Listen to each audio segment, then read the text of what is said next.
Welcome to the Bishop Lapp Farmstead, Clarence, New York, that dates back to 1828. Today, Clarence Town Heritage will take you around and through the barn to highlight the areas in need of repair. Let us begin with the field inspection of Jerry Sense and Gwen Howard from Foyt Albert Associates, who came to visit the farmstead back in October 2014. Their field inspection was to analyze what repair details were needed to restore the structural integrity of the Bishop Lapp Farmstead barn on Griner Road, here in Clarence, New York. The Bishop Lapp Farmstead has been documented as a fixture in the Clarence community since the early 19th century. As development of the Northwood subdivision progresses on the properties surrounding the farmstead, the interest in retaining the rich historical and agricultural heritage of the area through the restoration of the old Bishop Lapp barn has gained momentum with the community. Clarence Town Heritage has established the goal to preserve the homestead and restore the barn such that it can ultimately be categorized as a nationally registered historic landmark.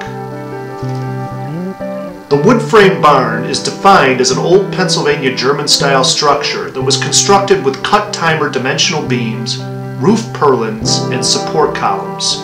The barn height is approximately 4 stories from floor to ridge peak, and there are no interior floors from the main floor of the barn up to the roof framing. That the beam and column constructions are of the dovetailed and dowel pin connections that establish the structure style and define the era of construction. However, there are the framed remains of what appears to be intermediate lofts around the interior perimeter of the structure. The barn has a full height basement level below the main floor and field stone masonry foundation walls.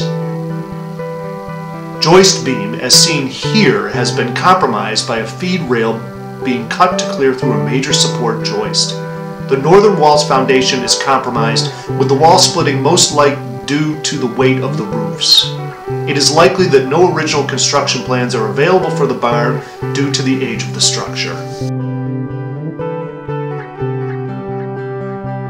That there have been inconsistent and rudimentary repairs performed on some of the structural framing in the roof and floor systems throughout the barn. However, there are inconsistencies in the repair procedures performed that yield questionable structural benefit to the repaired members. There are also deteriorated and distressed areas visible in the structural components of the framing systems that do not appear to have been addressed by any form of repair in the past. These members and others showing repairs of questionable structural integrity and benefit will require designed restoration if the barn is to be considered safe for any form of occupancy and public use. The process to evaluate the barn. Number 1. Anticipate utilizing a rented JLG man lift with telescope boom during the field inspections of the existing structural framing for the barn. The man lift will enable hands-on access to the interior and exterior of the structure from a vantage point around the barn perimeter. Step and extension ladders within the barn wherever man lift access is restricted. Number 2. Since no plans exist for the barn construction, the need to field measure all of the framing components for the structure in order to develop a structural model of the barn framing system. That model will then be used to determine the capacities of the structural components of the existing framing system and aid in establishing the repairs required to restore damaged or deteriorated timber members and connections. Number 3.